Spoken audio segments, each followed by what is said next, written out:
let's touch on the Schatz more, but because so the Schatz is, I don't know, 65 minus 70 basis points. The overnight EONA, the overnight proxy for ECB policy rates is minus 35. So we've been blown out beyond that. So I think, and the European system is healing. All of the economies are expanding to a degree, some more than others. And obviously there is talk now about how you rehabilitate the policy response and the notion of tapering.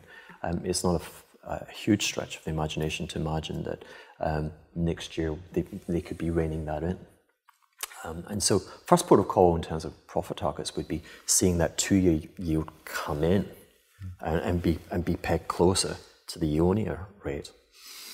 The other point of conjecture would be the ECB raising rates. Now, and it's a bit like you're saying, I like dollar yen because I can conceive of narratives where I make competing narratives where I make money. And it's a bit like that with European rates, because the policy of negative rates, I think, is less clear-cut than the policy of quantitative easing. I think I would lend to my side to the argument that it's been a policy failure. And I think that was very much a Bundesbank argument, that the hit that it takes on banking profitability increases the conservativeness of the lenders within Europe. And so you don't get the same policy response because the bank profitability suffers, their capital creation suffers, and so their risk willingness is modest. And so we could do with removing negative rates from the global landscape. When does Draghi come up for? Well, maybe that's an interesting. Well, that's happening now because clearly the Germans would like it, and I think they deserve it.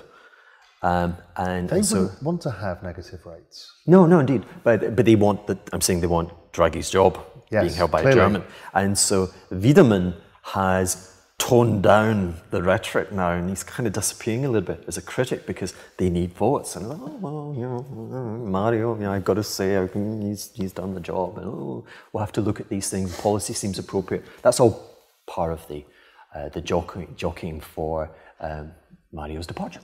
So that's out there. Germans certainly don't want it. But where I see it as an interesting gambit is I actually think that raising rates, i.e. taking them from negative levels to flat, actually could stimulate. It's that inverse logic. Clearly. You raise rates and actually you take a detriment to banking profitability, and the system's already getting better, banks are already feeling a bit better, and so you enhance the animal spirits more. And so it could, if I was Draghi, I would be saying, hey, let's stick with quantitative easing, but, to placate and to hear your concerns, let's do away with the negative rates. And let's see EONA trade back to zero. And so if you're at zero with minus 70 on the 2-year, it starts getting interesting. I'd rather have that investment than being invested in the European stock market.